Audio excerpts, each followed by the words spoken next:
Welcome to all exam updater YouTube channel. तो आज guys एक बड़ी अपडेट आ रही है department of higher education Haryana को लेकर। हरियाणा में गवर्नमेंट एडिड और सेल्फ फाइनेंस जो कॉलेजेस हैं उनके जो अंडर ग्रेजुएट कोर्सेज के जो एडमिशन्स हैं उनकी डेट्स को लेकर डिपार्टमेंट ऑफ हायर एजुकेशन ने एक बड़ी अपडेट्स जारी की हैं। तो आइए देखते हैं वो क्या अपडेट्स हैं। सबसे पहली तो ये है कि जो ऑनलाइन रजिस्ट्रेशन है वो 12 अगस्त से स्टार्ट होने वाले हैं और 20 अगस्त तक होंगे। इसके बाद जो ऑनलाइन डॉक्यूमेंट वेरिफिकेशन होगी आपकी वो होगी 13 अगस्त से लेकर 27 अगस्त तक। उसके बाद ये सब होने के बाद आपकी फर्स्ट मेरिट लिस्ट प्रिपेयर होगी।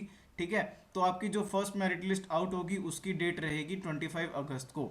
आपका फर्स्ट मेरिट लिस्ट में अगर नाम आएगा तो 25 अगस्त को आपको नोटिफिकेशन आ जाएगा। उसके बाद अगर आपका फर्स्ट मेरिट लिस्ट में नाम आता है तो जो फीस सबमिशन आपको करनी है वो 25 अगस्त से लेकर 28 अगस्त के बीच में करनी है। इसके बाद कुछ भी नहीं हो सकता। उसके बाद सेकंड मेरिट लिस्ट निकलेगी। सेकंड मेरिट लिस्ट निकलने की जो डेट है वो है 30 अगस्त 2021। और अगर आपका सेकंड मेरिट लिस्ट में एडमिशन होता है तो आपको जो फीस सबमिट करनी पड़ेगी वो 30 से लेकर 31 अगस्त के बीच में करनी पड़ेगी। और आपको ये भी बता दें कि जब आपका एडमिशन हो जाएगा तब आपकी जो क्लासेस हैं वो 1 सितंबर से चालू हो जाएंगी। और अगर कोई लेफ़्ट ओवर सीट्स बचती हैं किसी भी कॉलेजेस में तो उनके लिए जो फॉर्म दोबारा खोले जाएंगे, यही रीओपन होंगे एडमिशन पोर्टल पर, तो वो होंगे 1 सितंबर से ही। इसके अलावा गाइस कुछ और गाइडलाइंस यहाँ पे डिपार्टमेंट ऑफ हायर एजुकेशन ने दी है। तो आइए और देख लेते हैं क्या क्या गाइडलाइंस इनकी है यहाँ पे। तो देखिए यहाँ पे एक गाइडलाइंस बता रहे हैं कि जो डॉक्यूमेंट्स आपको ऑनलाइन अपलोड करने हैं जिस समय ये 12 अगस्त को यानी कि फॉर्म ओपन होंगे तो आपको क्या क्या आपके पास डॉक्यूमेंट्स होने चाहिए वो देख लेते हैं। एक तो scanned copy of passport size photograph होनी चाहिए आपके पास। स्कैन्ड कॉपी ऑफ सिग्नेचर होना चाहिए। हमारे आपके पास मैट्रिक 10th मार्कशीट होनी चाहिए, 12th मार्कशीट होनी चाहिए और माइग्रेशन सर्टिफिकेट होना चाहिए अगर आप हरियाणा बोर्ड से नहीं हो। और उसके बाद आपके पास कैरेक्टर सर्टिफिकेट होना चाहिए। और साथ में अगर आपके पास कोई एनसीसी या एनएसएस का या कोई स्पोर्ट्स सर्टिफिकेट है तो वो आप प्लीज़ स्कैन रखिएगा, इसका भी आपको वेटेज मिल सकती है। Bonafide residence of Haryana certificate, Haryana residence का आपके पास सर्टिफिकेट होना चाहिए अगर आपके पास है तो। और साथ के साथ अगर आप एप्लीकेबल हो इनकम सर्टिफिकेट के लिए, जो जैसे अगर EWS या SCBC को जो स्कॉलरशिप्स मिलती हैं उनके लिए इनकम सर्टिफिकेट बहुत ज़्यादा ज़रूरी है गाइज। तो अपना जो इनकम सर्टिफिकेट है, अगर कोई SCBC OBC कैंडिडेट है या EWS कैंडिडेट है तो अपना इनकम सर्टिफिकेट पहले से ही रेडी रखिए गाइज। और साथ में रिजर्व्ड कैटेगरी सर्टिफिकेट भी आपका होना चाहिए, यानी SC ST OBC अपना रिजर्व्ड कैटेगरी सर्टिफिकेट स्कैन रखें।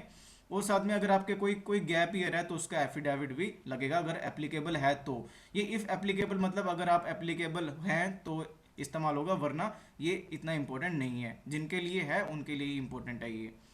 और उसके बाद जो है इन्होंने बताया गया है कि जो name of the applicant will be appear in the merit list after online verification of document as per eligibility merit. तो यानी कि जैसे ही मेरिट लिस्ट निकलेगी आपको इसके बारे में खबर हो जाएगी। और इसके बारे में एक और इन्फॉर्मेशन बताया कि जो जनरल कैटेगरी स्टूडेंट्स हैं वो अब EWS यानी इकोनॉमिकली वीकर सेक्शन का जो कोटा है वो इस्तेमाल कर सकते हैं under Haryana general quota category के अंदर। तो इनको अपनी जो है वो सर्टिफिकेट भी देनी पड़ेगी EWS के रिगार्डिंग कि भाई कि वो EWS में है या नहीं है। और उसके बाद फाइनल सिलेक्शन के बाद जो एडमिशन्स हैं उनके लिए जो चार्जेस हैं यानी कि जो एडमिशन फ़ीस है वो ऑनलाइन मोड में ही पे की जा सकती है। और इसके अलावा इनका कोई ऐसा है कि जो ऑफिशियल वेबसाइट पे जो इनकी ऑनलाइन एडमिशन का जो लिंक आएगा उसी के नीचे इनका पेमेंट का भी लिंक आएगा, तो वहाँ पे आपको जाके पेमेंट करनी है गाइस। तो इसके बाद ये भी बता सकते हैं, ये भी बता रहे हैं कि जो एडमिशन्स होंगे वो बिल्कुल प्रोविजनल होंगे। और यानी कि जो कॉलेज या university will cancel any such admission if the information provided by the student is fictitious या बोगस। इसका मतलब ये है कि वो ये कह रहे हैं कि अगर आपके दी हुई इंफॉर्मेशन गलत साबित हुई आगे जाके तो ये आपका एडमिशन प्रॉपरली कैंसिल भी कर सकते हैं और उसके बाद कुछ भी एंटरटेन नहीं होगा। और अगर आपका एडमिशन कैंसिल होता है तो आपको सिस्टम जनरेटेड एक SMS आएगा जो कि आपकी जो भी आप नंबर दोगे रजिस्टर्ड मोबाइल नंबर, तो आपको उसके ऊपर नोटिस आ जाएगा। और आपको उसके बाद अगर दोबारा एडमिशन लेना है तो आपको री अपलोड करने पड़ेंगे करेक्ट डॉक्यूमेंट्स, और वो भी 48 घंटे के अंदर अंदर। तो ये सब जो चीज़ें हैं वो सब डीजीएच ने क्लियर कर दी हैं यहाँ पे। और साथ में ही हायर एजुकेशन ने अब 12 अगस्त को फाइनली यूजी पीजी एडमिशन्स के लिए अपडेट जारी कर देगी। तो यही आपको अपडेट बताना था guys. Thank you very much.